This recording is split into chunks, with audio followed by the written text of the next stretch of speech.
Remember, the 5th of November, gunpowder, treason, and plot. I see no reason why gunpowder treason should ever be forgot. Guy Fawkes, 'twas his intent to blow up the king in Parliament. 60 barrels of powder below.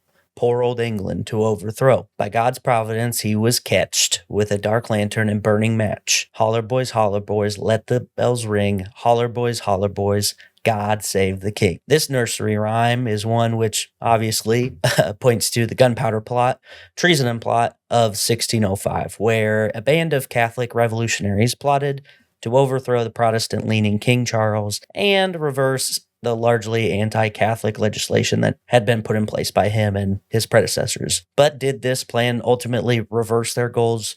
Would it have even fixed the issues that they had to begin with had it succeeded? Where did this all start and how did it all end? All that and more on another episode of The Remedial Scholar. That's ancient history. I feel I was denied critical, need to know information. Belongs in a museum, bro.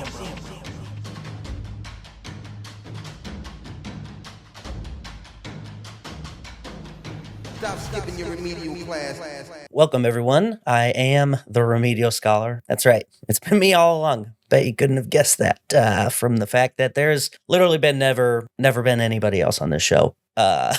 Silly intro aside, I am Levi, naturally. If you are new, happy to have you. Be sure to sign the guest book. There's also a goodie bag under your chair. I'm thrilled to today to bring this topic because this has entered my subconscious in and out throughout the years on the same day, believe it or not, for like the last 15 plus years, maybe even more.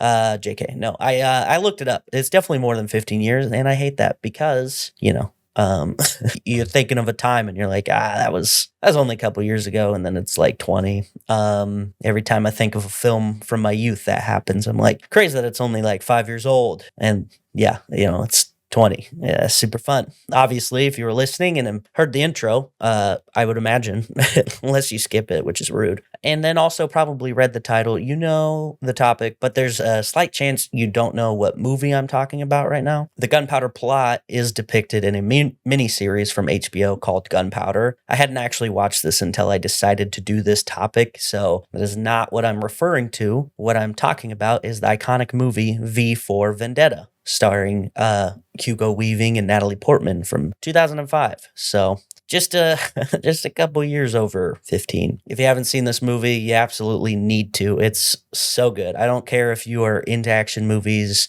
or anything like that. The plot itself is super great. If you haven't seen it, or if you have seen it, you know what I'm talking about. In summary, a masked vigilante uses terroristic methods to attack a fascist government in a dystopian version of London. Pretty slim version of events, but what does that have to do with a failed revolution from the early 1600s? Well, the vigilante, V, wearing a mask, which is known as the Guy Fawkes mask. Guy Fawkes was a participant in the Gunpowder Plot, and the use of his mask is symbolic for V in the movie for its revolutionary message, although the original inspiration of the comic of the same name was a decision to make V not just another super suit wearing type character. The design really fit with the, actions of this anti-hero. The depiction has influenced modern versions of what is known as Guy Fawkes Day, which I will discuss in a while, but is, a symbol of protest. The Guy Fawkes mask with its high cheekbones, wide smile, pale features contrasted with a black goatee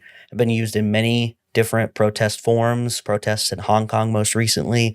These protesters don the masks of Guy Fawkes to prevent facial recognition technology from linking them for just trying to demonstrate their frustrations. The hacktivist group called Anonymous uses the mask in their videos and imagery across the internet, which parallels with V pretty heavily because of his tendency to break the law, but also sometimes doing just things. And Anonymous are, at the end of the day, hackers, so it makes sense. Also, the image of V, like the way that mask is portrayed in a smile, I feel like, and maybe it's just me because I've been looking at so many pictures during the research of this, but I feel like I kind of have the V thing going. I got my eyes squint when I smile, and my mustache, if I curled it out, I could, I'm just saying, could be me. Anyway, yeah. So beyond the facial image of Guy Fawkes, why does V for Vendetta cause the Gunpowder Plot to enter my mind at least once a year for nearly 20 years? Well, the same nursery rhyme that I opened the show with, one that was used for Guy Fawkes Day celebrations over the years, used in that movie, Remember, the 5th of November. It just happened, it was a little over a month ago now. I remembered and then got excited and inspired to do this topic because I watched the movie and I was like, actually, I kind of want to look into the origins of it, right? Because I assume most of you I've only had the same passive knowledge about it that I do. Unless you're from England, you probably know a little more. Being an American, this topic is not really one that would be part of my lexicon, but it permeates through pop culture. And now it is time for me to learn and for you to pay the price of that knowledge. Or enjoy it. Your choice, really. So we got to set the scene. We need to understand some things. 1, England. What's its deal? 2, why the funny voices and accents? We know you're just doing it on purpose. 3, get back on task. 4, the context of England and the greater British Empire at the time, the changes they made, the people in charge, and the conspirators involved. After that, go through the plot itself and fallout, ramifications, and legacy, along with what ifs, I guess, kind of. With that, totally enough preamble. Let's get into it. This story, like most, begins with Martin Luther.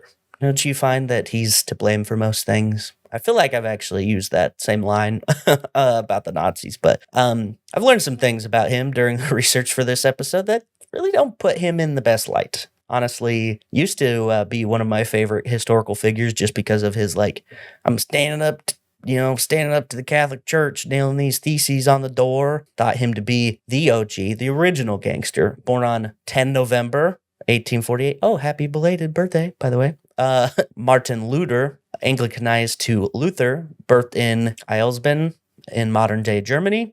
Back then, still the Holy Roman Empire, which was, not really even Roman. The title comes from the fact that it did cover much of what was once the Western Roman Empire, but this empire had long since dissolved, almost 400 years before Charlemagne and 900 years before it was referred to as the Holy Roman Empire. So this was contrasting to the Eastern Roman Empire, which was such until also known as the Byzantine Empire. And then the Ottomans captured Constantinople in 1453. What does that have to do with anything? Not much, but I just kind of wanted to clarify some names being used and also fear I may have made things more confusing. So how exciting. Anyway, the Holy Roman Empire did, however, influence the story of today in a number of ways. With its influence and the Pope acting as its proxy king in a way, it seemed like there was nothing to kind of stand in the way of it and its decision making. This kind of emboldened the popes to do things like start wars, like the Crusades, and persecute people. All that fun stuff. The corruption grew, and the influence of the Pope and priests on the people were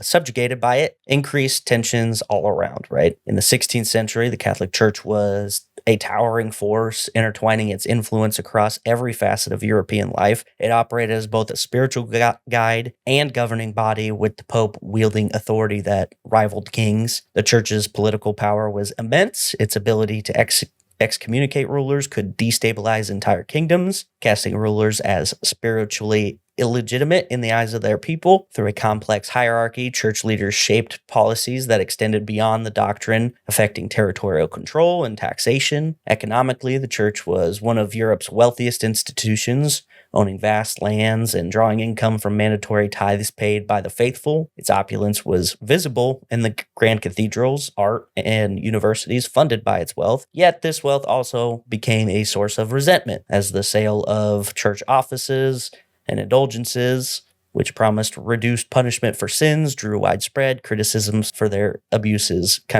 It drew widespread criticisms for their abuses. Sorry.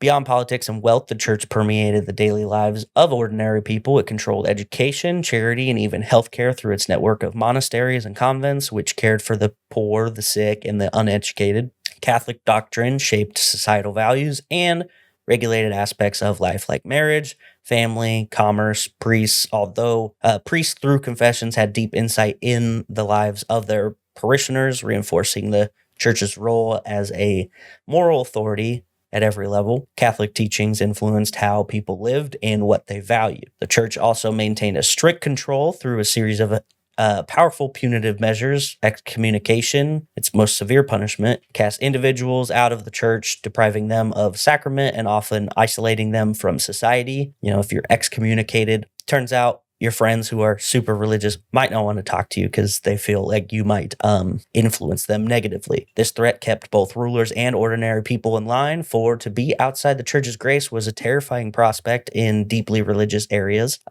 Heresy, or the holding of beliefs counter to Catholic teachings, was met with even more severe punishment. The Inquisition, which gained a renewed force in the 16th century, conducted relentless trials to root out and punish heresy. These trials, held across Catholic territories, involved interrogation and torture to extract confessions, and punishments ranged from imprisonment and public penance to execution by burning at the stake. Heresy trials targeted Protestants, Jews, Muslims, and any others seen as a threat to Catholic orthodoxy, cementing the church's grip over spiritual and social order. The Catholic Church's unmatched control over spiritual, political, and everyday life fostered tensions that figures like Martin Luther would soon challenge. With its extensive reach into public and private spheres alike, the church's power was both revered and resented, setting the stage for religious upheaval that would reshape the Western world. There were some minor Reformation attempts before Martin Luther challenged the church, and many of his issues with it stemmed around the corruption and exorbitant wealth that the church and even some priests held. Martin Luther, being a very stubborn and passionate and intelligent man, saw many of these issues that the church had. Theological split between Martin Luther and the Catholic Church definitely redefined Christianity and all of the splinter groups, essentially, to this day. In the early 16th century, the Catholic Church emphasized that salvation came through a combination of faith, good work, and participation in sacraments. It was seen as a journey requiring cooperation between believers and the church, with rites and sacraments such as confession, baptism, and communion as essential vehicles of divine grace. Luther, however, saw a fundamental problem in this view, proposing that salvation came through faith alone. He argued that God's grace, granted through belief and trust in Christ, was sufficient for salvation with no need for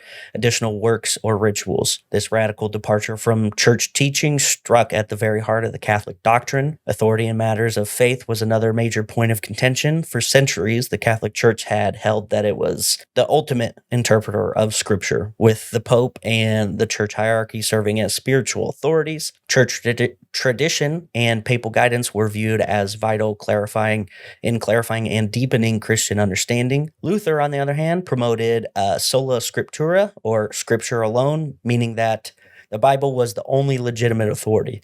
You couldn't have priests saying, oh, well, this is kind of what it meant, right? He encouraged individuals to read and interpret Scripture themselves without relying on the church's interpretation, a view that would later fuel the translation of the Bible into vernacular languages, putting the power of interpretation into the hands of the lay people. The sacraments were another divine line. While the Catholic Church recognized 7 sacraments essential conduits of God's grace, Luther argued for only 2, baptism and the Eucharist, or communion, right? He believed that these were the only sacraments with clear biblical support. Even here, his view of the Eucharist deferred. Catholics taught that the bread and wine transformed into the literal body and blood of Christ through transubstantiation, while Luther proposed a different yet equally profound presence of Christ in, with, and under the elements, in a view sometimes referred to as consubstantiation.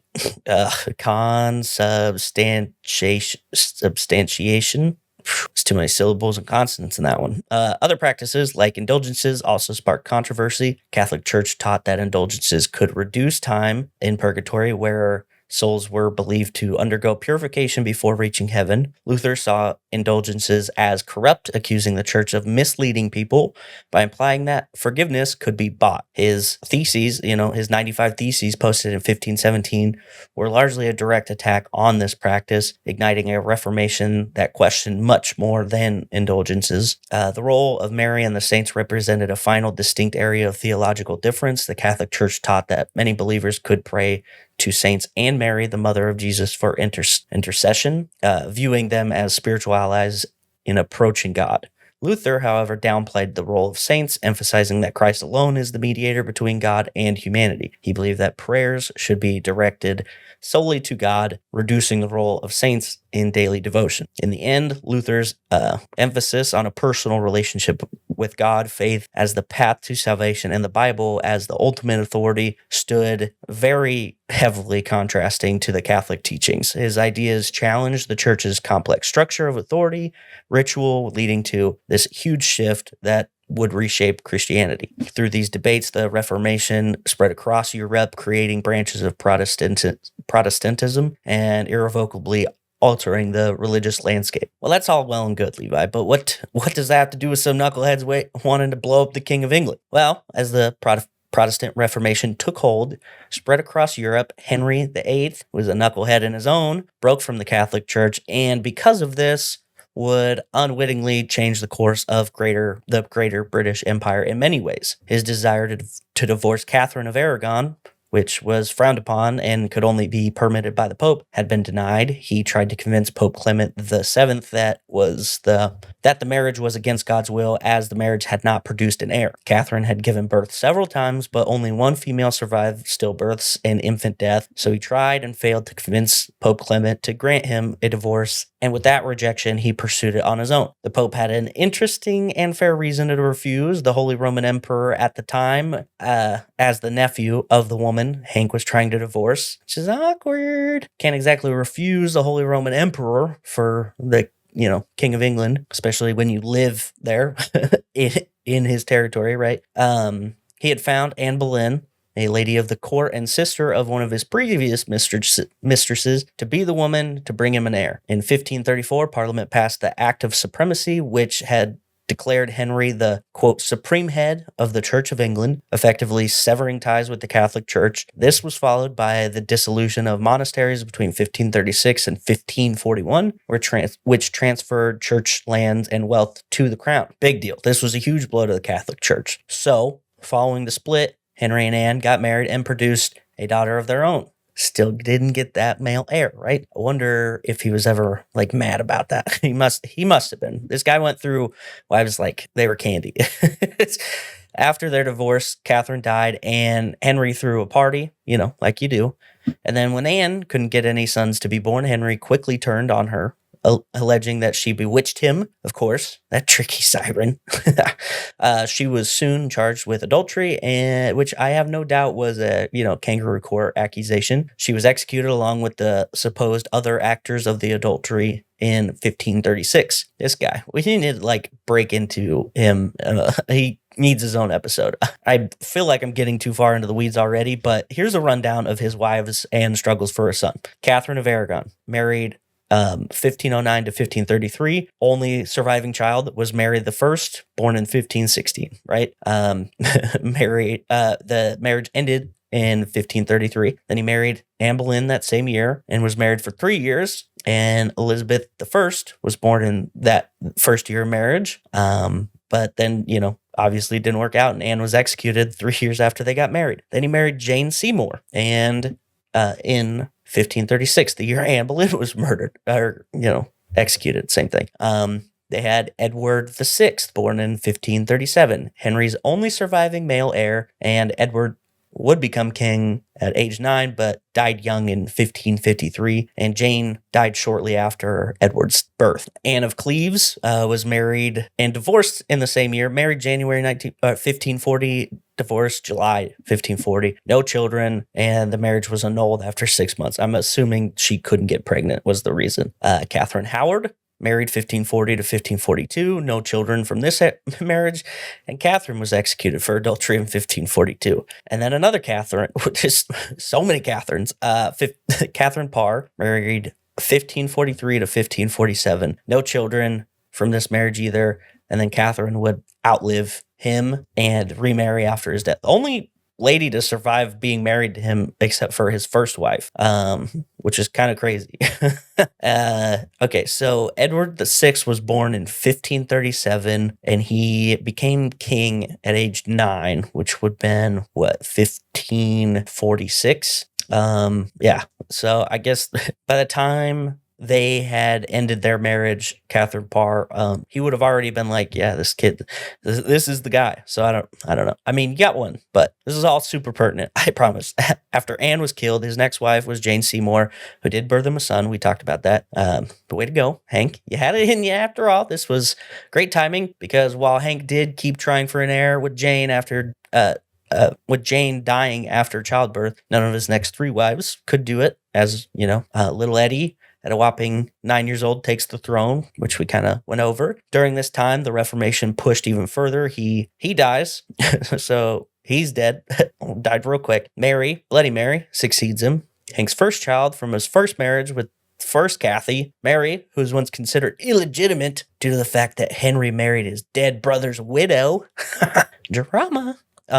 She now ascends to the throne. Mary tries to reverse all of this, wanting to bring the Catholic Church back into the fold, but Parliament blocked this at literally every turn. Bloody Mary earned her name from burning Protestants at the stake, some 280 of them during her reigns. It's pretty gnarly, but go off, Queen. She would succumb to some sickness suspected to be a form of cancer. She would pass in 1558, and then Hank's second daughter of Anne Boleyn, Elizabeth I, would take the throne now. And if you're keeping track, that's 4 rulers in England for like 10 years. This is a real bad turnover. Elizabeth would not continue Mary's work, and instead, relying on the word of trusted advisors, continued the expansion of the Church of England, furthering the Protestant Reformation. She did all this, also did not produce an heir. Must have been something in the genes, right? She has been referred to as the Virgin Queen because of this. This actually helped her reputation, which was, kind of interesting. Under her rule is also what is described as the Elizabethan era, where England became more recognized for its artistry and theater than it had been before. People like Francis Drake and Walter Raleigh made names for themselves in naval battles against the Spanish during this time. We kind of talked about them a little bit in the Pirates episodes. Playwrights like Christopher Marlowe and William Shakespeare also grew to prominence. Also, subsequently, a serial killer stalked the streets who made gloves from the hands of women he killed, only ever popping up wherever William Shakespeare's plays were being performed, which is suspicious. You get it. Elizabeth sought a balanced approach aiming to establish a stable, lasting Protestant identity for England that would avoid the extremes of her predecessors. One of her first actions was to introduce the Elizabethan religious settlement in 1559, a series of laws that established the Church of England as a distant Protestant institution, but retained some Catholic traditions to appeal to both sides. The Act of Supremacy reestablished the monarch as the head of the Church of England, a role her father had created, making Elizabeth the, quote, supreme governor of the church. This act confirmed the church's independence from Rome and reaffirmed the break from the Catholic authority. The Act of Uniformity, another key part of the settlement, mandated a common prayer book, the Book of Common Prayer, clever name, and required attendance at Protestant services, unifying religious practices across the country. Elizabeth's policies promoted a moderate form of Protestantism that became known as Anglicanism, and while it adhered to Protestant beliefs, Anglican Church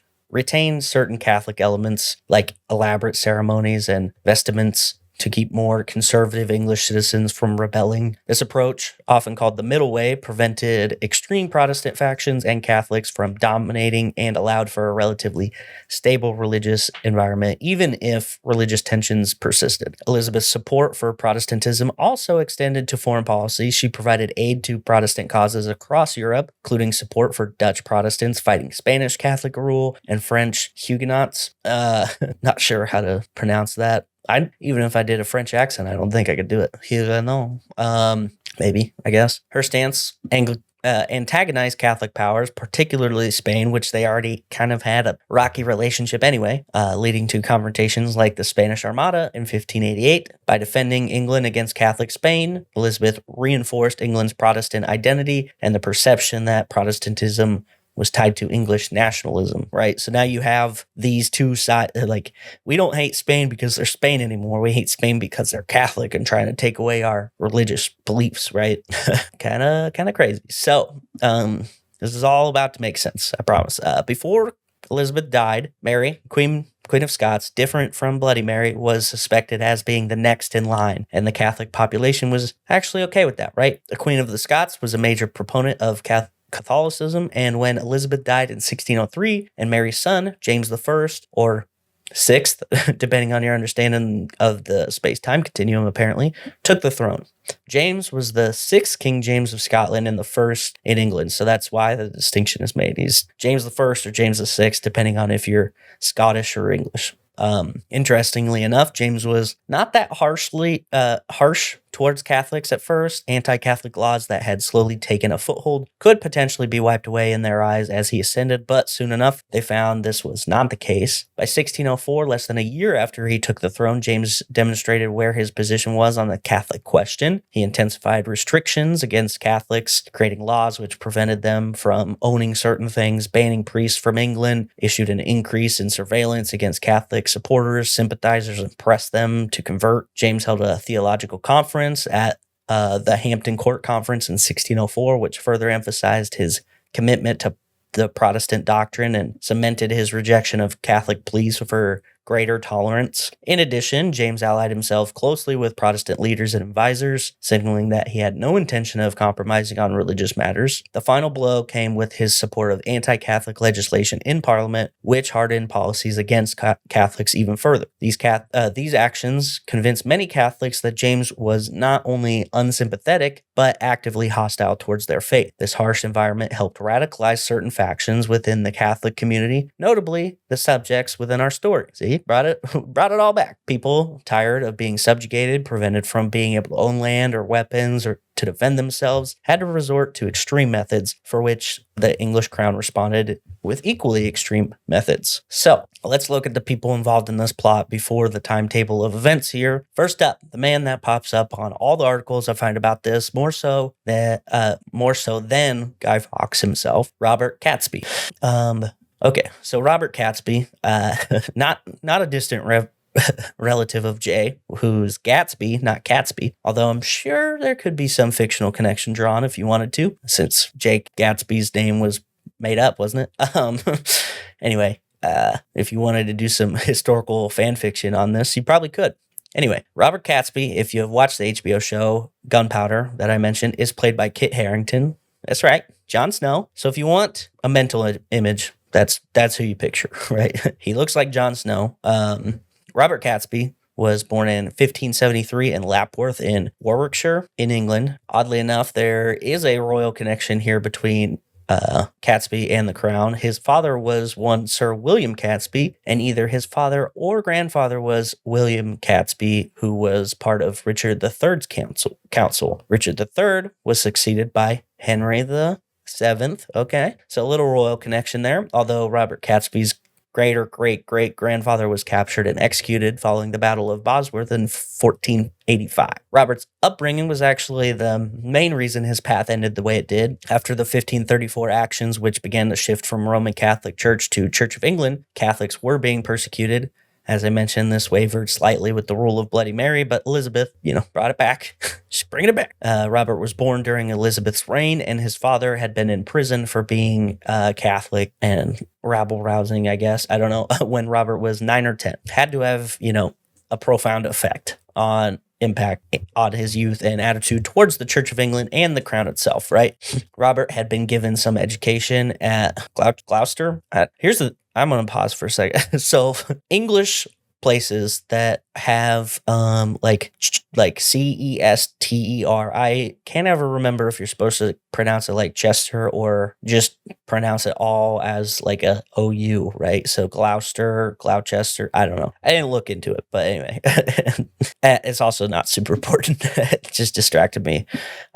Gloucester Hall, but with the anti-Catholic sentiment in the country, there was a final oath of supremacy to be taken, and this would have come in contradiction to Robert's Catholic faith. So he declined to finish school. In 1593, Robert got married to Catherine Lee, who was part of a Protestant family of some repute. Her uncle published the Geneva Bible, which I'm told is very impressive. His close relation to her family actually gave him quite a bit of cover in his Catholic way. The couple had 2 children. One died in infancy, and their second son did survive. However, Robert's wife would die later. In the same year, his father actually died. So these events in quick succession really pushed him further into his beliefs, solidified him. Soon, Robert became active in some political action. In 1601, he joined a failed coup, Joined a failed coup. Keep wanting to pronounce it Q.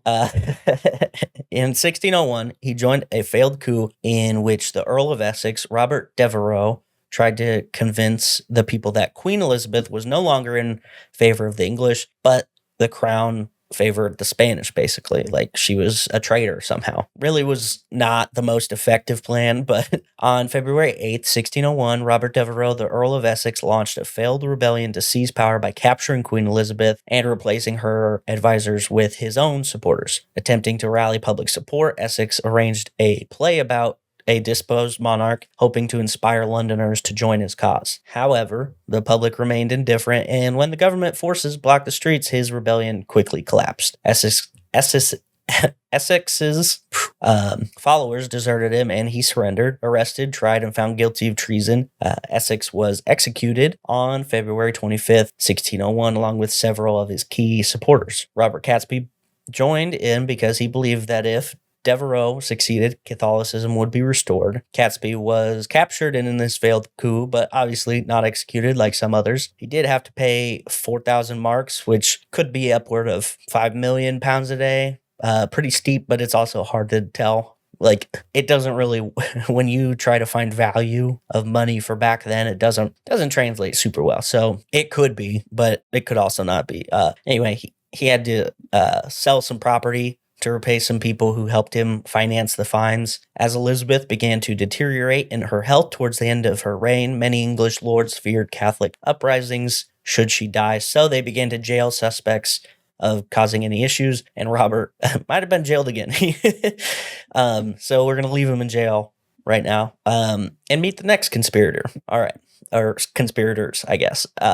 Another Robert, thank goodness, we were running low, and Thomas. Robert and Thomas Winter. The brothers were born to devout Catholic parents. Robert was born in around 1568, and Thomas in 1571 or 1572. Also, same year Catesby was born, and similar to Catesby, they too had family who were persecuted for their faith. Their mother's brother, a Catholic priest, was given a brutal execution of being hanged, drawn, and quartered in 1586. Both of these men would have been forming important memories at this point. If you don't remember, because it's been a minute since we've talked about this brutal death method, it should be called drawn, hanged, and quartered in order of operations, but the victim is drawn behind a horse via a wooden panel or ladder sometimes, so dragged around, briefly hanged so that they don't die, but just choke quite a bit. And after that, they're gutted, emasculated, which read as castrated, and chopped limb from limb, and then beheaded, pretty fun. And then typically their head was displayed as an omen.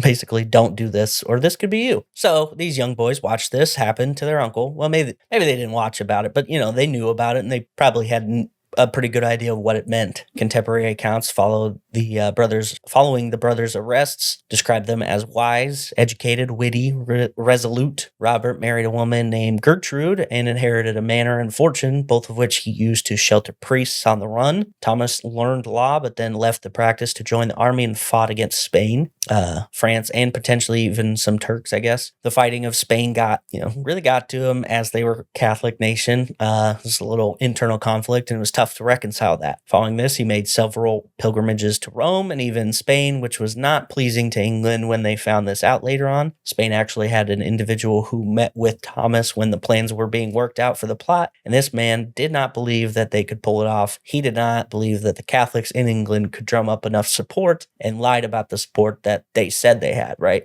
So that's the Winter Boys. Next, we have Thomas Percy, born around 1560, entered the university at Cambridge in 1579. We don't know a lot about his early life, but we do know he has several key links to this story. One, his wife is related to another pair of brothers who we will meet next. Second, his cousin is Henry Percy, 9th Earl of Northumberland. This man gave Thomas the duty of being rent collector from some of his properties, as well as constable of one of his castles. Pretty cool.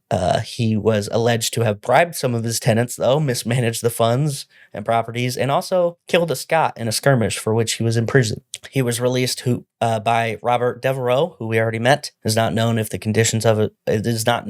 conditions of his release, but he did aid the Earl of Essex in some conspiracy, but not the 1601 coup that Robert Catesby was part of. Thomas Percy was described by several contemporaries as being strong, tall, calm, but could ramp up at any moment dependent on his sword first, but also held calming influence. Sounds like Thomas was quite the rabble-rouser. All right, let's talk about Thomas's in-laws next. He married Martha Wright, and the brothers, John, sometimes known as Jack, and Christopher, or Kit, were also members of this group. John and Christopher Wright, John born in 1568 and Christopher in 1570. The brothers attended boarding school at St. Peter's School in York. They had attended with the last of the conspirators, who I have mentioned a few times already, Guy Fawkes. Though named for St. Peter's, the school itself was relatively conforming to the newer Church of England standards, although the headmaster at the time was from a family of Catholics, and the headmaster before him had been imprisoned for being Catholic. The brothers also, like many, jailed while Elizabeth was failing in health. Then again, in 1601, they had participated in the Essex coup as well. During this jailing, both men were described as skilled with swords, strong, courageous. John described as having good physique, tall, and that his features were pleasing, whatever that means. Christopher was described as slightly different than John in the face, particularly taller, fatter, and having a lighter hair. So that's nice of them. All right, last major guy here. The guy, actually, Guy Fawkes. Born in York around 1570. His parents were both active in the Church of England, but his mother's family were Catholic, and his cousin a priest in Rome. So this caused not too into the weeds for him. His father died when he was 8, his mother remarrying, and this time to a Catholic man, which is believed to be his introduction to the faith. The mom marrying a Catholic man, her family being Catholic kind of made sense, right? As I mentioned, he attended St. Peter's School with John and Christopher Wright, and then in 1591, Fawkes sold his inheritance and joined the Spanish in the 80 Years' War against the Dutch. Fawkes was, by all account, a well-performing soldier, serving under Sir William Stanley, who had previously fought for England but switched to Spain after a surrender in 1587. Fawkes joined Stanley in the Siege of Calais in 1596. Robert Devereux of Essex was charged by Elizabeth to defend Calais, which is kind of funny, as 5 years later he would try to overthrow her. The Siege of Calais was a big moment in the Spanish fight against the Protestants, and securing this port city really hit the Protestant French party and the English very hard. Following this, Fawkes continued his military service, even being recommended for promotion to captain in 1603. Whether on official business or not, Guy traveled to England to find support for the Catholic cause, hoping to find prospects in a potential rebellion. Fawkes appears to be the only one who saw the writing on the wall when James took the throne as well, indicating that he was a heretic and that he would persecute and drive out Catholics from England. It was on his trip back to England in which he met the other conspirators. So now we can get to the plot. As I mentioned, the ascension of James I to the throne gave some people hope that he was going to be more tolerant. Everyone in this group, except for Fawkes, apparently. He first spoke that he desired tolerance in the Catholics, that they could believe whatever they want as long as they obeyed the laws of the land. Tensions arose across Europe between Catholics and Protestants, with the Dutch Revolt, the French Wars of Religion, and other smaller scale moments of violence erupting. Catholic revolutionaries began to fight against the policies, and some even argued for the removal of what they deemed to be tyrants. One plot actually included a man we have talked about before, Sir Walter Raleigh. Raleigh, the namesake for the city in North Carolina, a man who sponsored the lost colony of Roanoke. He is the most famous person charged in connection with what is called the Main Plot in 1603. The trial of Raleigh following this plot actually inspired reform in how accused have a right to face their accusers in court, but at the time he was rejected from the request to see the person who actually accused him and cross-examine the proof that they had, if there was any. Raleigh ultimately convicted, but later pardoned by King James, but he would eventually be arrested again and executed thanks to some breaking of parole stipulations decreed by his initial release. That part's not important, but I got distracted. So, as other plots are attempted, strategized, and ultimately thwarted, Robert Catesby, Jon Snow, King of the North, is recruiting. Of course, these sort of things don't just kind of happen in a vacuum, and while the failures of others might deter some, it can inspire others, right? After being released on bond of the 4,000 marks that we talked about, Catesby soon attempted to get Philip III of Spain to invade England. I can see why people were passionate in preventing this attempt. It's a slightly national security risk, right? Choosing religion over the country in which you live seems wild, but that's just my opinion. I guess if you feared the eternal damnation of all who follow your same beliefs, then it makes sense. Catesby persisted, enlisting the help of his cousins, Thomas and Robert Winter, to help the former king, named as unofficial emissary to the king, and to try and to convince him to invade. Philip was not interested in this plan, even though he was Catholic himself and recognized the troubles that Catholics were facing. He felt that peace with England was more valuable to him and his people, so he kind of stayed the course with that. Despite the claim that there were more than 3,000 Catholics ready to take arms, according to the conspirators, the Spanish leaders disagreed. Meanwhile, the Catholic Church itself distanced themselves from any of the plots officially, never endorsing such a move, and instead condemning these plans. Pope Clement VIII stated that these actions would actually ostracize any remaining members of the revolution. The men began to meet together. Realistically, these weren't the sort of revolutionary meetings where they labored over the plans and overlooked a table full of maps or blueprints. They were actually pretty docile at the beginning. They waxed poetically about what they could do, probably shared scripture or whatnot. Eventually, some of the men got restless. There's no idea of how long it took for things to kick up, but at one point, Thomas Percy barged into their planning room shouting, "Shall we always, gentlemen, talk and never do anything?" After which Catesby spoke with him privately, probably to inform him that there were plans and not to rock the boat. I also wonder if he was trying to keep that type of conversation from someone, and you'll see why I say that in a bit. Percy continued addressing the men, stating that they should kill the king, but once again, Catesby calmed him down by stating, "No, Tom, thou shalt not adventure thy life too small a purpose." Translation: we're going to do way more than that, little buddy. Catesby had already planned it, but they were vetting their co-conspirators, right? You don't want to just give your plan away to just anybody, right? You don't want a rando who's going to go back out at the last moment, spill the beans. Slowly, Catesby revealed his plan to the growing inner circle who he trusted the most. Catesby made the men swear an oath of secrecy, which is the following, quote, "You shall swear by the blessed Trinity and by the sacrament you now propose to receive, never to disclose, not directly nor indirectly, by word or circumstance, the matter that shall be proposed to you to keep secret, nor desist from the execution thereof until the rest shall give you leave." That's right. You swear by the powers of Rush, the Holy Triumvirate, the most sacred of oaths. I would venture to say that with, staunch Catholics, Catholic extremists, this is probably a safe bet to make, right? Oh, you want to be free to practice Catholicism? I have a plan, but you're swearing on your faith to secrecy. It's checkmate, really. So now, as the group grows, organizing the logistics of the plan, that grows as well. The plan itself, I should mention, killing the king was small potatoes, right? So what are you going to do? Well, Catesby thought if they could get near the House of Lords, essentially the government building, and loaded with a bunch of gunpowder, they could blow it up at the first session so that not only got the king, but also the lords and any other important person who may be in attendance. Meanwhile, they would kidnap the princess, who they felt would sympathize with the Catholics and instill her as queen. So, seems pretty solid.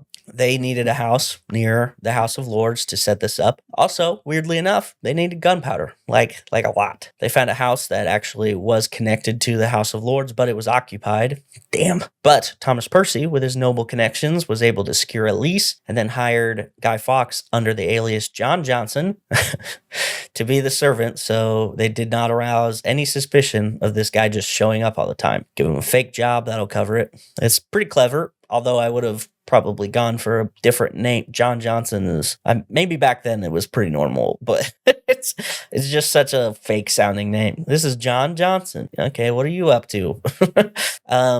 They would also end up renting another house to store the gunpowder away from the prime location to keep suspicion low and then move it over, right? Parliament was also out of session, which meant that they could spend plenty of time in the recess planning everything, more. Meanwhile, Percy was playing the zone. He actually had earned the trust of some local nobles by way of his relative, the Earl of Northumberland. He started to earn some time with King James, and through these meetings, while trying to improve his personal status in the eyes of the crown, despite his Catholic beliefs, he was also listening to what the king spoke about in relation to Catholics, and because of this, he was telling people that the king planned on being real chill towards them. Percy was also appointed to a mountain guard troop, mounted guard, not mountain guard, if that's what it sounded like, which was assigned to protect the king, which worked for both of his interests, right? Kept his cover up and continued his agent action while the conspirators waited. It's not like they,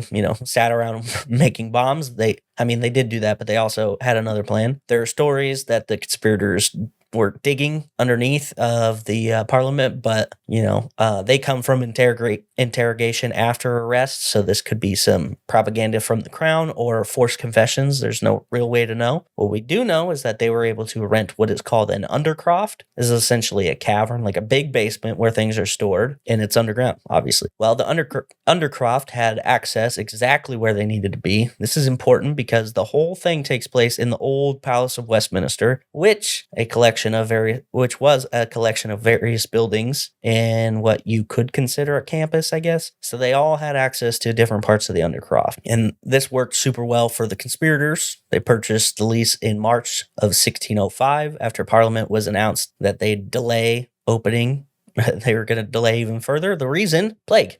Oh yeah, that's still going on a little bit here and there. Whether or not they dug into dug underneath the undercroft as well as just having the undercroft.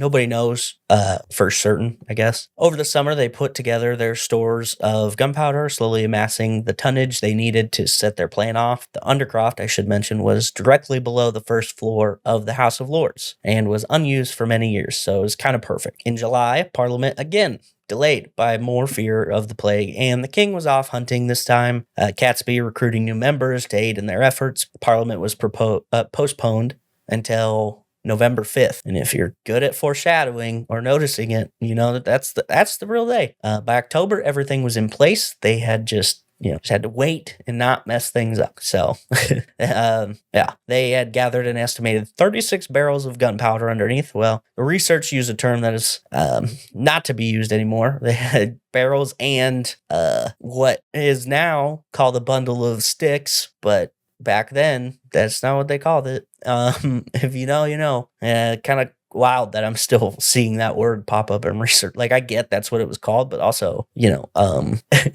you translate other things into modern vernacular. Why is that not? Just call it wood. Anyway, they also had coal as well as cases of nails. That's right. Medieval pipe bombs, baby. Meanwhile, the architect of this plan, Catesby, was now discussing the morality of this plan with his Catholic mentors. He was not ready to commit to this plan unless he was sure of a few things. One, would his actions be justified in the eyes of the Lord? Two, would putting other Catholics in danger during said actions be justified, as the greater good of all the other Catholics? It's real. It's like one of those people on the train tracks situations he's got going on. His confidant gave him the blessing he needed to move forward. Unbeknownst to most of the conspirators, things began to take a shift against them. On October 26, 1605, 10 days before the opening of Parliament and the plot's, climax, right? A letter was delivered by an unknown person to one Lord Monteagle. William Parker, 4th Baron Monteagle, was about to sit for dinner when the messenger arrived with urgent pleading to give the note to the Lord of the House. The poor penmanship and unsigned document was too illegible to read by the Lord himself, so he summoned someone to help him read it. It reads as follows, quote, "My Lord, out of the love I bear to some of your friends, I have a care for your preservation. Therefore, I would advise you, as you tender your life, to devise some excuse to shift off your attendance at this Parliament. For God and man have concurred to punish the wickedness of the time. And think not slightly of this advertisement, but retire yourself into your country, where you may expect the event in safety. For though there is, this is so hard to read. For though there be no appearance of any stir, yet I say they shall receive a terrible blow, this Parliament, and yet they shall not see who hurts them. This counsel is not to be condemned, because it may do you good and can do you no harm. For the danger is past as soon as you have burnt the letter. I hope God will give you the grace to make a good use of it, to whose holy protection I command you." So that's intense, right? So intense that Monteagle thought it was a prank, aiming to make him look foolish by missing the opening session, which is very funny to me. Can you imagine being like that? Lord Frank is always trying to make me miss the meetings, man. He always comes up with the craziest things. Even though he believed it was a hoax, he did what he thought best and headed off to inform more people that night, right? He arrived in London searching the court for the Earl of Salisbury, Robert Cecil. If you watch the show Gunpowder, this guy is one whose head is constantly at like a tilt for some reason. He like talks tilted and he has a seriously punchable face. I don't know how to describe it other than pompous and beatific. Like if you imagine every out of touch noble from this time period, this is the guy, right? This actor did such a good job in his performance because I hated him and I didn't retain any information he ever relayed on screen because I was too worried about hating him.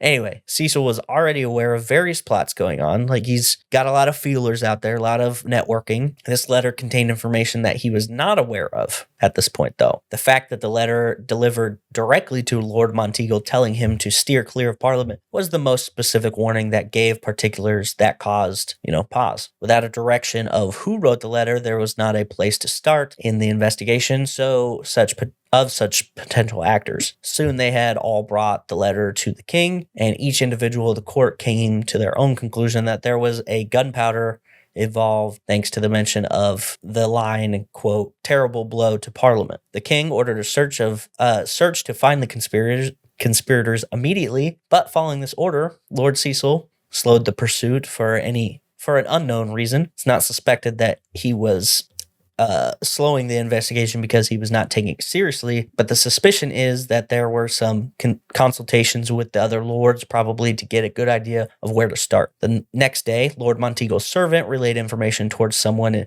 to decipher the letter. This person was Thomas Winter. Hilariously, they picked someone who was actually involved in the conspiracy to decipher a letter about the conspiracy. Equally hilarious is that the conspirators now know that they've been found out, right?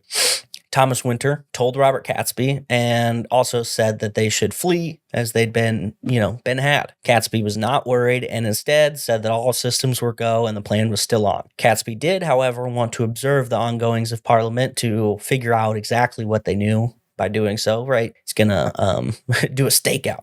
Little double agent counterintelligence never hurt anyone, right? Guy Fawkes was the agent in charge, observing the court on Wednesday the 30th, returning and letting the team know that none of the plans had been disturbed, right? The gunpowder's still there, everything's in place. The next day, the 31st, Thomas Winter returned. Friday the 1st, the team was gathering themselves, Winter, Catesby, Tresham, and Barnett, of the topics discussed, one obviously being how the lords were reacting to the letter, the other being where the letter came from. Francis Tresham was suspected because of his relation to Monteagle's wife. The suspicion levied on the fact that he may want to save his in-law, essentially, but he fervently denied this, and the team believed him. Now, Saturday, the 2nd of November, is, if the calendar, sounds familiar, it's actually the calendar we have this year. It's the same exact one, which is kind of neat. Not every day you get an order of events that follows our same exact calendar, but here we are. Like this year in November, Saturday, November 2nd, 1605. Anyway. On Saturday, Tresham and Winter conferred that Tresham revealed that he had learned some information between some of the lords and the king. Everyone was learning this information was sure that they should stay the course once Thomas Percy arrived and confirmed this decision. Meanwhile, the lords began searching about, doing some investigatory things, searching by order, quote, above ground and below, which, is a direct quote from several sources. The king's orders specifically dictated that they look for places which could conceal gunpowder stores. Monday, November 4th, the day before the plan is to be executed. The team separates before action is taken. Final meeting and then split. This, I assume, is in order to have their alibis sorted. Percy returned to his lords to investigate where the Monteagle letter came from, while Catesby went off into the country. Fawkes was to remain at the residence and maintain his cover as servant, but also was the one to stay and set the fuse to light. Meanwhile, lords began their search around the area nearest to the House of Lords, banging on doors, inquiring any people of any sort of suspicious activity. some interviewing residents of houses nearby, some checking local surveillance tapes. Unfortunately for them, all the surveillance tapes are paintings done by old men on balconies, and with the lack of streetlights, there was little light for them to capture the scene properly. That's not what happened, but that would be awesome. Like, like court sketch artists around places, just like constantly painting. Anyway, as they went around, they were coming up short, and I suspect this is because of how particular the conspirators were to their secrecy. Swearing to people to secrecy on the Bible probably helps that, and acting under the cover of night, traveling by the Thames nearby as well. Lord Montego and co. explored all the different possible locations, eventually going down into the cellar under the House of Lords, where they found lumber and coals stacked near an undercroft. When questioned who had access to that particular undercroft, the wardrobe keeper for the House of Lords informed Montego that it was rented to Thomas Percy, who was they knew Thomas Percy because they knew he was related to the Lord of Northumberland, along with the house connected to it. Montego immediately was like, okay, well, wait a minute. As he had been the one to receive the letter, the one to be addressed, and with the revelation of the fact that Percy was renting this place, he now believed Percy to be the author of this letter. While in the cellar, they also ran into Fox, who informed them that he was Percy's servant, and this introduction seemed to go well, and Montego left with the others and convened with the king with the new information. They told King Jimothy that they had discovered one place in the cellar that had a lot of wood and coal, which definitely raised some suspicion because, it raised suspicion, and they also had reason to suspect Percy. The combination of the fact that there was so much firewood and coal for a house that was only occupied by one man and a servant also made them concerned. They also didn't feel like Fox, or John Johnson as they knew him, looked much like a servant. A former military man, tall, strong-looking. Servants did not typically look like this, apparently. Upon learning all of this, James decided this undercroft and this house needs to be searched. Fears of hidden gunpowder, suspected from the writings in the letter, being the driving force behind this. They devised a plan to prevent a few things from happening. The first thing, they wanted to conduct a search without making the Lords look foolish for following false leads or being duped by a hoax. Second was that if they did investigate the house of Thomas Percy, who was under the charge of the Earl of Northumberland and a friend of Lord Montego, this could embarrass the entire party, cause a rift in the House of Lords. Their plan was instead to have the keeper of the wardrobe return to the cellar and investigate to see what he could uncover, basically like having an informant go down, pretending to have misplaced some items that were in his charge. While he did that, a local magistrate named Sir Thomas Knivet could be Knivet, but I'm going to say Knivet. It starts with a K, but anyway, would have a posse of sorts waiting. Knivet, conducting his own search, came across Fox at the cellar, dressed like he was about to leave town. This was odd considering the time of night and his pretend job as the house servant. What are you leaving town for? Your job's tied to the house. He was arrested and fought hard to resist, being captured and subsequently searched. They then removed the coals and wood to reveal the 36 barrels of gunpowder. They found Fox still under the cover of his alias John Johnson, carrying a lantern, striking match for lighting a fuse, and a pocket watch. The pocket watch was especially peculiar because this wasn't, 18th or 19th century Sherlock Holmes type stuff. This is barely the 17th century, 1605. Not many people carried them, and even less house servants, as Fox alleged to be, had them. It's first reported that Fox was defiant, fighting off searches, but then soon became lethargic and ultimately sad that he was unable to accomplish his mission. Remember, he was a dutiful soldier who was put up to be captain, so not being able to accomplish the mission had to really have gotten to him. It was also suspected that he had not been at the door of the cellar when the men arrived, but instead been inside. He could have lit the fuse and still blew up the building. Nobody important would have been there, but the plan would not have been a complete failure like it turned out to be. They documented the things they found and took Fox to Whitehall Palace around 4 a.m. on Tuesday, the 5th of November. Remember? Get it? All right. The king was notified immediately, and Fox was then brought to him for the king to do his own questioning before the torture got the answers out. The king was also interested to see what kind of man would be capable of plotting such a violent act. Fox maintained defiance, mourning the fact that he was unable to fulfill his duties. Fox squared every accusation as his plan. He sold nobody out in this series of questioning. He insisted that should anyone be responsible for his failure, it is the devil who done it. Oh, snap. He also maintained his allegiance was to God and not the king. Oh man. This guy is getting real crazy. He continued to ascertain his name as John Johnson, servant of Thomas Percy, defiant to the end, kind of. Meanwhile, other conspirators were now aware the plot had been made, right? They knew that it was found out. It's not sure when specifically, but the morning of the 5th, the Wright brothers notified Thomas Winter of the collapse of the plot. Soon the streets were full of gossip, and the word quickly spread around London that a massive plot to blow up Parliament had just been foiled. That was probably the most exciting thing they had to talk about. The only conspirator that did not know right away was Robert Catesby. I mentioned he was off. He was preparing to grab the princess. That was his part. Elizabeth, Princess Elizabeth, who was, their coup replacement once the king and company were blown to smithereens, and they would have been blown to smithereens. There's a modern estimate of how much damage 36 barrels of gunpowder could have done, and it would have leveled that building and damaged quite a few around it. Anyway, so he returned to the rest of the men eventually, who were going to be aiding in the snatch and grab of the princess, which had been disguised as a hunt, and there it was revealed to him that the truth of the plot was now known. The men still believed, due to Catesby's persistence, that an uprising could happen, right? Yes, the action was foiled, but now people know that there's serious people about it, right? They still had this belief that there were thousands and thousands of Catholics to join the cause. Catesby had sent a letter off as the remaining conspirators fled to find weapons and a place to wait for backup.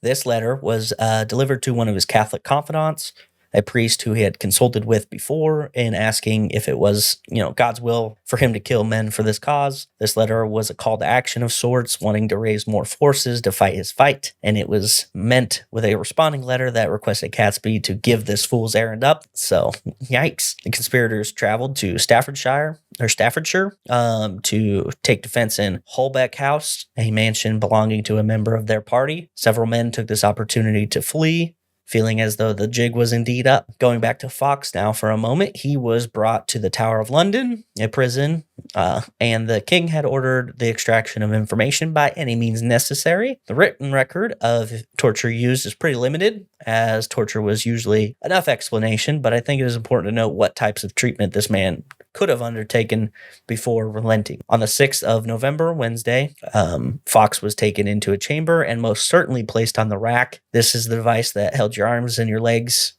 spread, like arms above your head and your legs straight down, and then turning gear slowly stretched your body to points it was not designed to withstand. I will say the first little bit on the rack probably feels real good, right? A little spinal decompression. Yeah. After that probably gets less fun. Either way, he would have also more than likely been placed in what are called manacles, which are wrist irons that hold them tightly together, restricting movement. And then the arms are placed, they're, shackled behind your back, and then your wrists shackled together with this thing, and then a rope attached to the irons and then lifted up. So your arms are being lifted up backwards. Sounds real bad. I don't like it. Other favorite methods of the time include thumb screws, which you can figure out why that would suck. He could have also had his fingernails pulled out. Also super fun. The amount of torture he underwent is not known for certain, but we do know he went through a lot because the signature he left on the confession letter looks like he wrote it with a pen in his mouth.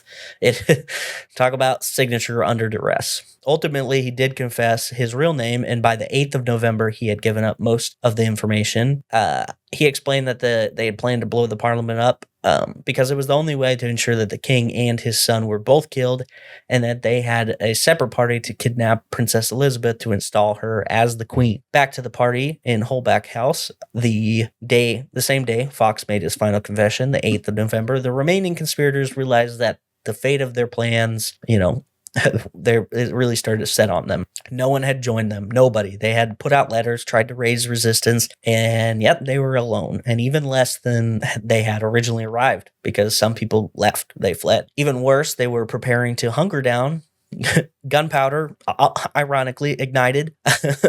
Not the stuff they wanted to go off, but a bit of the gunpowder they had assembled to mount their defense. The explosion knocked a few of them about. Catesby and a few others were charred by the fire. A messenger had seen the fire below, and when passing, some of the conspirators who were arriving told them that Catesby had just died, basically, because the blast looked that bad. They found out soon that it was not the case, but some of them did leave at that point. Catesby had not died, but several of the men were injured in the blaze, one guy even blinded by the light.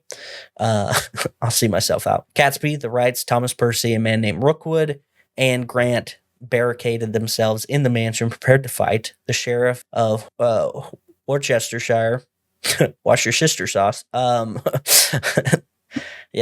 and his band of 200 merry men encircled the property. With flintlock rifles, the 11 revolutionaries fought against the small army. Musket balls ripped through the house, and the posse rotated into the courtyard where the battle was moved into a semi-hand-to-hand combat situation. Obviously, if it's flintlock, it's hard to reload, and it's easier just to fight hand-to-hand after the first few rounds have been fired. The first to fall was Thomas Winter, and then the Wright brothers and Rookwood, Robert Catesby, and Thomas Percy were fighting back-to-back when they were both shot with a single shot, which ended up killing both of them. The dead were quickly stripped of their belongings and wounded taken into custody and then subject to questioning, i.e., torture. All in all, 4 men were killed, 7 taken captive. It was impossible for the men to have mounted an escape, but the 4 dead were the Wright brothers, Catesby, and Percy. Following this, the 7 who were captured were immediately questioned. Questions usually started out simple, but if there were any hesitation or resistance, the threat of torture lubricated the words rather quickly for most. That's half the power of torture,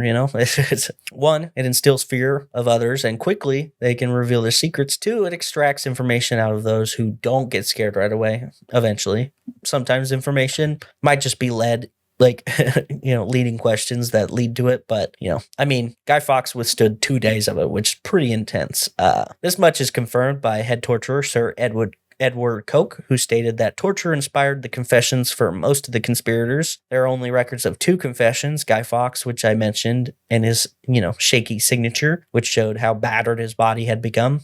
Literally only signing his first name to get it done faster. And I don't know if you're aware, but Guy is pretty short. He actually signed the, I think it's like a Spanish he signed Guido, essentially, which is kind of funny. Winter, who had been shot in the shoulder of his writing arm, was also able to, shot in his writing arm, so his signature was also indicative of stress, though it's not clear how much from the torture versus how much of it just being his wound from the gunshot. The Earl of Northumberland was caught up in this as well after Thomas Percy was found dead, with the conspirators proving his connection to the plot. If you remember, Earl Henry Percy related to Thomas, and now the only one who could say for certain if he knew anything about it or not was dead. So he was arrested and ultimately held until 1621, which is 16 years if you're good at math. All his formal titles were removed. He was no longer allowed to hold public office and fined around £8 million in today's money, which would be hard to pay when he has been removed from his lordship. Others who were deemed to be connected to the plot, like the priests who counseled Catesby during the formation of the plot, were listed in the trial papers, although only one of them was apprehended. The trial began on the 27th of January, 1606. All 7 surviving conspirators were charged with contriving a plot in which a connection to treason, and they all pleaded not guilty. All right.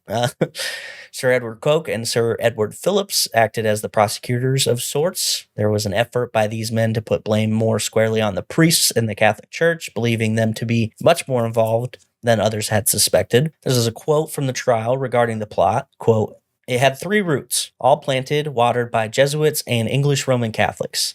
The first root in England in December and March, the second in Flanders in June, the third in Spain in July. In England, it had 2 branches. One in December was 12 months before the death of the late Queen of blessed memory, another in March, wherein she died." So that's interesting, right? Does this plot extend so much further than we thought? I don't really think so. I think this was more of a way for the crown to justify their pushing away from the Catholic Church. See, they're still going after us. They still don't like us. They also continued stating that the laws against Catholics were a direct result of their own behavior and previous plots. I don't know that's true, but I think it makes sense that they thought that. I just can't find any evidence that points to that. But for instance, if the priests that were in consultation of Catesby backed up in the end, they felt it was too dangerous of a plan. Ultimately, I also think that if it were organized by the church, it would have been better planned, maybe. I also believe that it is fair to say that they would have been especially upset had the plan gone through. But, for me, it's like a good zone play. If it happens, cool, good for them. But if not, hey, we didn't condone it. Sir Edward Coke defended the penal laws against Catholics, arguing that they were moderate and fair. Initially, Catholics participated in Protestant church services for 10 years under Elizabeth until Pope Pius V issued a bull excommunicating the Queen and releasing her subjects from loyalty to her. This led to recusancy, not out of religious belief, but as a declaration of allegiance to papal authority over the crown. Coke highlighted that the penal laws were enacted only after repeated acts of treason by Catholics, including the spread of seditious books and the arrival of seminary priests trained abroad to incite rebellion and convert subjects to papal allegiances. A 1585 law declared it treason for priests ordained overseas to enter England and engage in subversive practices, although it applied only to those ordained after Elizabeth's ascension, right? He contrasted the leniency of Elizabeth's reign, during which fewer than 30 priests were executed for treason over 44 years, with the brutality of Mary I's reign, which saw about 300 people executed for their religion. Coke emphasized that the laws targeted actions, not beliefs, focusing on preventing treason rather than persecuting religious practice. King James echoed this sentiment, asserting that no one was executed for religious beliefs alone. Despite this, Catholic conspirators in the Gunpowder Plot claimed persecution drove them to their actions, though Coke noted that no penalties had been imposed on recusants during James's first year on the throne. The conspirators' justification of religion was undermined by their intent to commit treason at the site where these unjust laws were enacted. But as we learned, that's not quite the case. To me, this all kind of reeks of like victim mentality by the government, when we have a record to show that they did act against Catholics quite often and not in a response to what they were doing. After the Attorney General's address during the Gunpowder Plot trial, the conspirators' confessions were read and acknowledged. Evidence showed that Jesuit priest Hammond absolved the conspirators after their treason was discovered, implicating the Jesuits in the plot. All defendants were found guilty, and several expressed varying levels of remorse or justification. For example, Thomas Winter asked for leniency for his brother, and Fox disputed parts of the indictment, but was informed these were formalities, right? Others, like Bates and Robert Winter, sought mercy without denying their guilt, while Rookwood argued he was drawn into the plot by loyalty to its leader, Catesby. A conversation between Robert Winter and Fox revealed their regret that no one had publicly defended the plot, and their hope that their sons might avenge their cause. Sir Everett Digby tried separately, confessed to his guilt, citing religious zeal and loyalty to Catesby and his motives. He claimed that he acted to protect Catholicism, fearing stricter laws under the king, though these fears were unfounded. According to the court, Digby requested clemency for his family and a noble execution by beheading, and this was denied. Attorney General Sir Edward Coke and the Earl of Northampton rebuked Digby harshly, though the latter adopted somewhat milder tone. The Lord Chief Justice pronounced judgment, reviewing that Elizabethan laws against recusants and priests as necessary and justified. Digby humbly sought forgiveness from the Lords, which was granted before his execution. On January 30th, 1606, Digby, Robert Winter, John Grant, Thomas Bates were executed at St. Paul's Churchyard. The following day, Thomas Winter, Ambrose Rookwood, Robert Keyes, and Guy Fawkes were executed near Westminster. Many displayed penitence on the scaffold, with Fawkes notably the most defiant, earlier showing the greatest remorse. All reaffirmed their allegiance to the Catholic Church and asked for their undying declaration to be publicized. Once again, executions were as followed: drawn to the gallows by horse through the streets, strung up by their necks, hanged to near death, then dropped to the ground, castrated, and their genitals burned in front of them before being disemboweled and their hearts removed while their limbs severed. The most notable of these executions were Robert Keyes and Guy Fawkes. Keyes first jumped from the gallows trying to break his own neck and trying to deter his fate of the same as the others. Did not succeed though.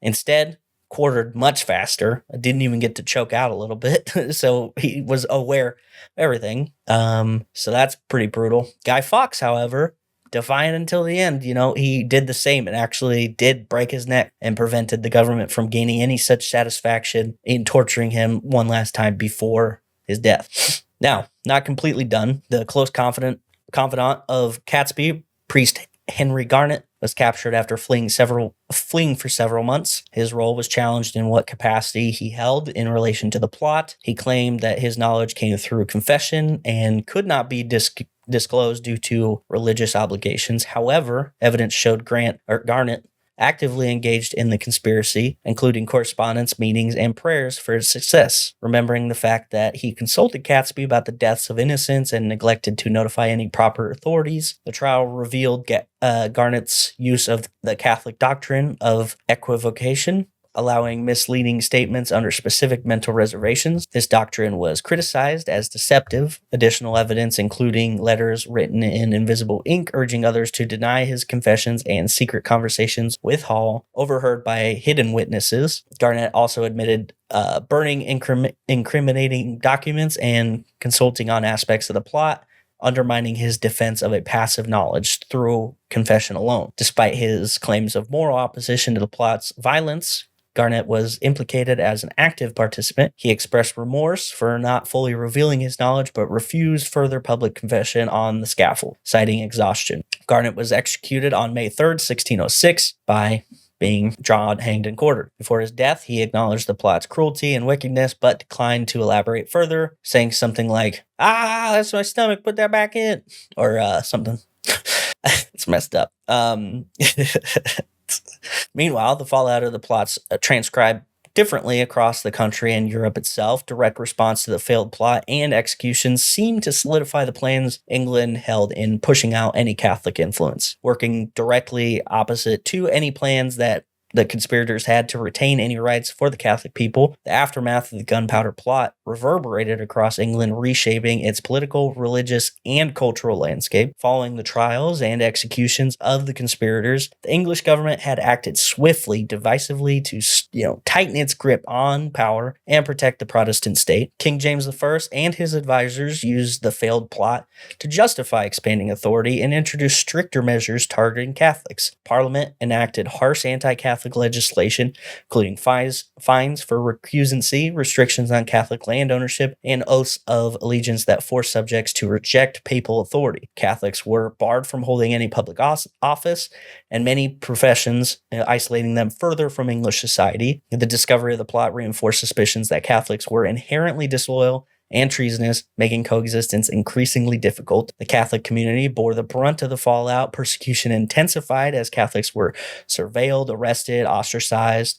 Those who had lived peacefully within their communities were now vilified as potential traitors. The government and Protestant clergy capitalized on the public's outrage, spreading anti-Catholic propaganda through sermons, pamphlets, and plays that painted Catholics as dangerous enemies of the state. The failed plot became a symbol of Protestant unity and the divine protection, celebrated annually as Guy Fawkes Day on November 5th. This tradition, decreed by Parliament in 1606, involved bonfires, fireworks, and burning of Guy Fawkes effigies, solidifying anti-Catholic sentiment in English culture. The repercussions of the Gunpowder Plot extend beyond England's borders, though. Relations with Catholic nations, particularly Spain, were strained, and many believe foreign powers had inspired or supported the conspirators. Despite official denunciations of the plot by some Catholic leaders, including the Pope, mistrust of Catholics remained entrenched. Ireland, with its significant Catholic population, also suffered in the wake of the Gunpowder Plot. The English government, fearing Irish Catholics uprising for foreign intervention, imposed draconian policies on the Irish. Catholic landowners were stripped of their holdings, and harsh penalties were enforced to suppress Catholic religious practices. And then this marked the beginning of a sustained campaign of repression against Irish Catholics, sowing the seeds for centuries-long conflict between England and Ireland. The Gunpowder Plot also left a huge mark on England's national identity. It was immortalized as a defining moment in the country's history, symbolizing the triumph of Protestantism and loyalty to the monarchy over treachery and foreign influence. Anti-Catholic sentiment shaped political policies for generations, contributing to events like the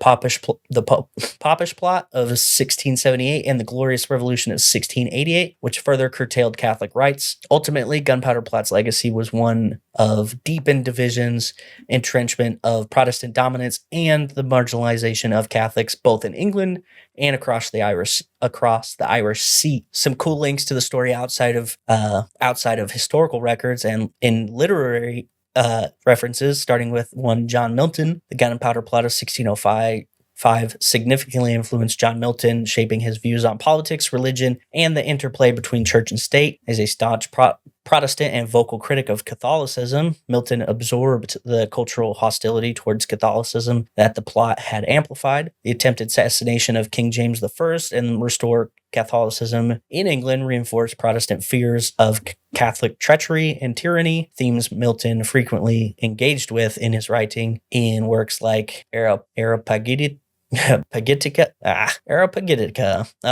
Milton equated Catholicism with authoritarianism and deception, reflecting the Protestant narrative that arose in the wake of the plot. He viewed Roman Catholic Church as a corrupt institution that threatened both individuals' conscience and the broader liberties of Protestant England. Milton's epic poem Paradise Lost, while not directly about the Gunpowder Plot, echoes the themes of rebellion and deceit.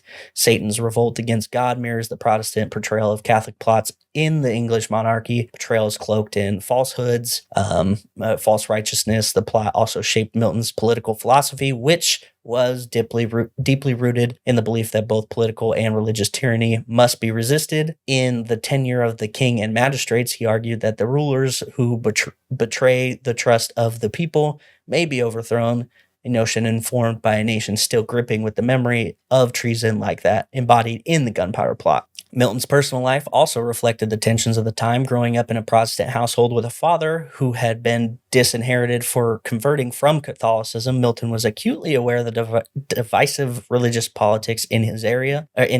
The Gunpowder Plot, occurring during his formative years, reinforced his animosity towards Catholicism and his commitment to Protestant values. In his broader writings, Milton contributed to the Protestant triumphalism that had emerged after the plot, celebrating England as a nation divinely chosen to resist Catholic oppression and uphold true Christianity. So, pretty exciting.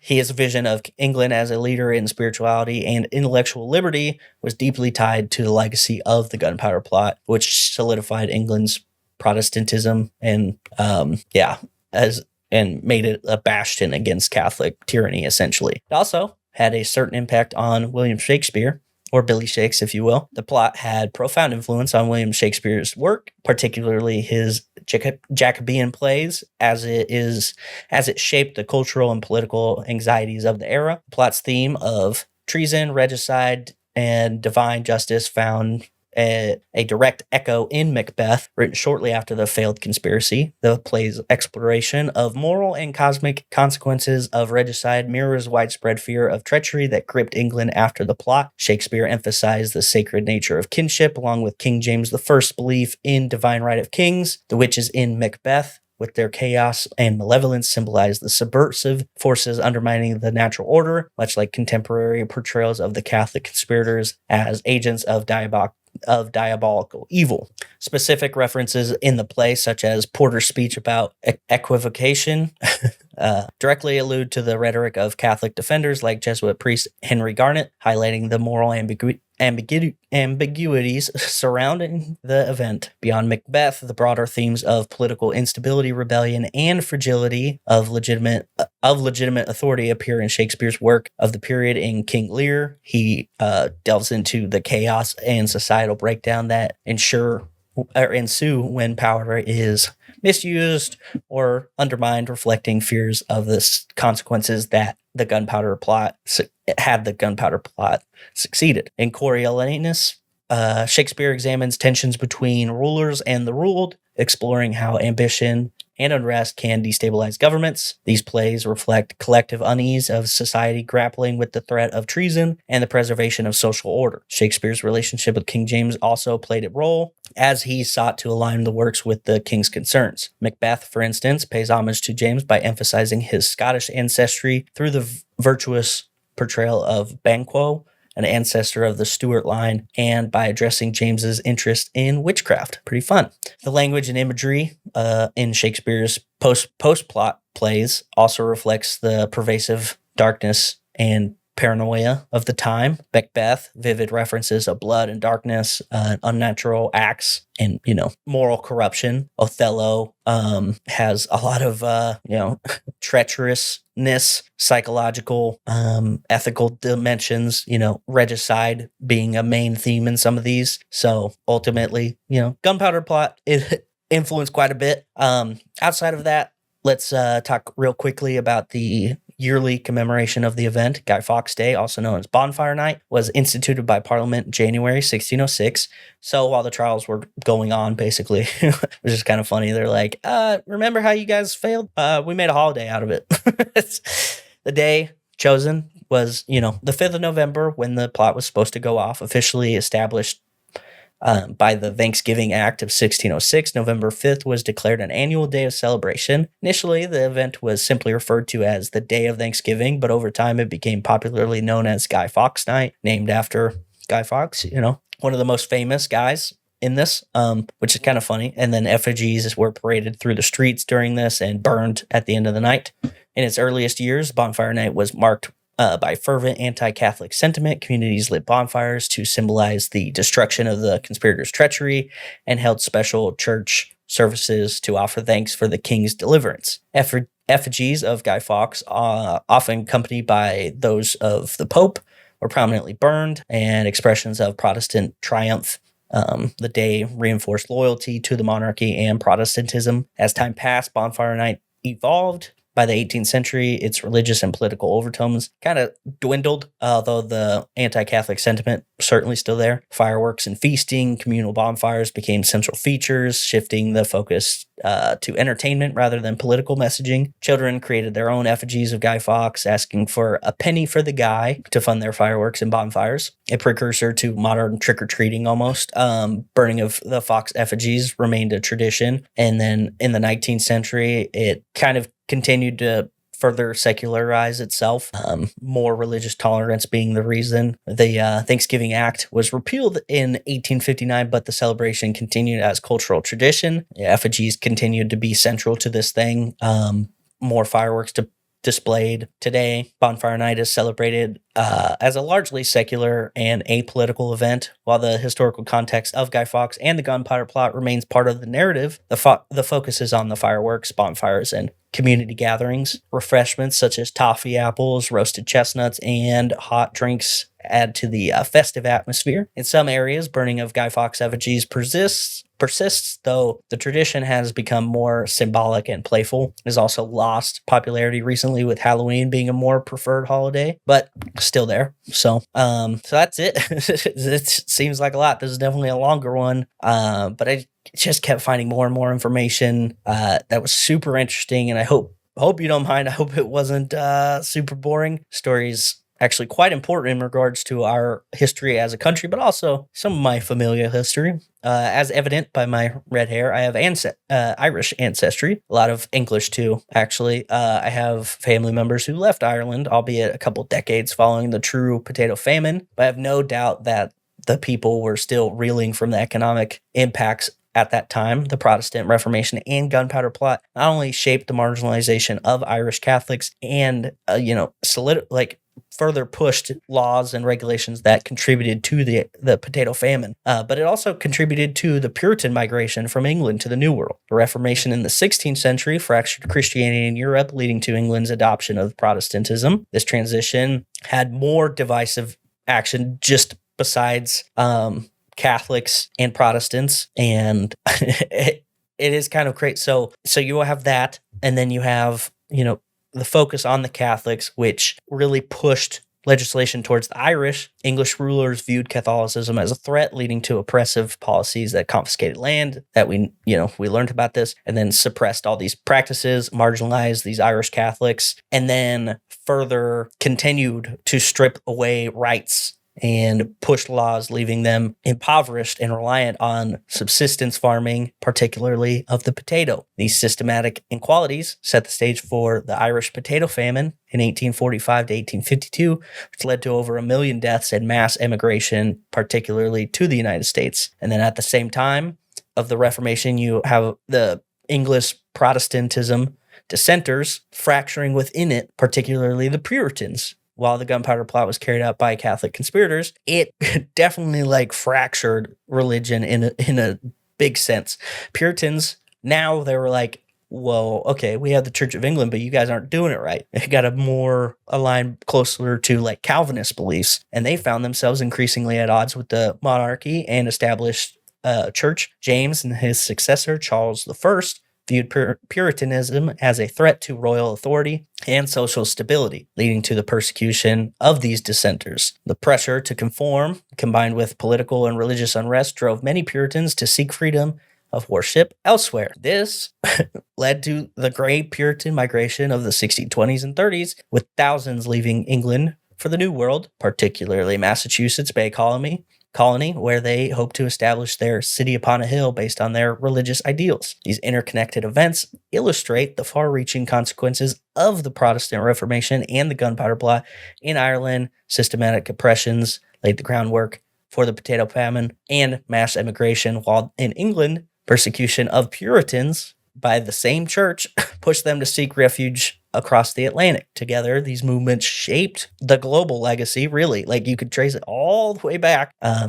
Without this, maybe no United States as we know it. It's super, super weird how it's all tied together. And ultimately, this tale really personifies why I kind of dislike religion in general. I try not to voice too many opinions of my own in regards to religion, politics on this show, but I think this is a good moment to maybe clarify some things and maybe help you understand a little bit about me. You have a religion being wielded as a weapon, as it often was and still is to a certain extent. You have persecution of one group over another, both which believe basically the same thing, just how to do it a little bit differently. They ultimately believed Jesus as their one true God, yes, yet they practiced a very slightly different version of said religion, and due to that fact, they were prevented from doing all sorts of things, namely owning anything of value, being represented fairly, and not being killed. Not only are the people who follow these teachings put in danger, but sometimes they assume the responsibility of fighting on the behalf of their fellow insert cause name here. The ones instituting these sweeping policies and infringing on the rights of others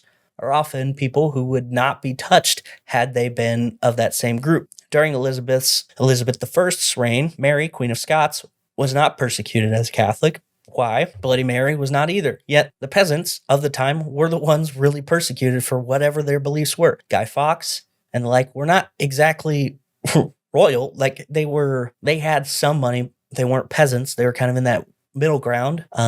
But they were mostly just kind of normal people, right?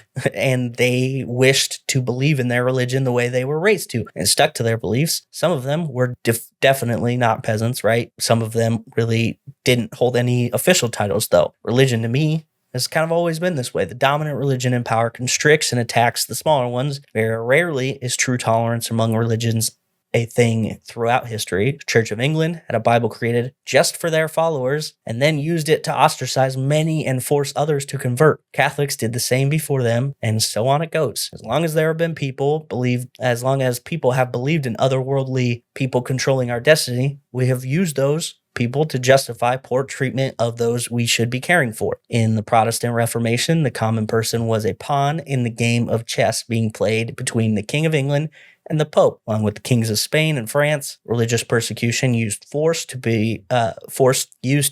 people into a sort of serfdom, causing a rift between the people of Ireland and the English that is still prevalent to this day. I often wonder about early Catholicism, Christianity, if the early adopters of the religion, particularly the kings, used it as a tool more so than we assume. We discussed, people bribing the oracle at Delphi to gain political influence for the Spartans to unseat political power in Athens.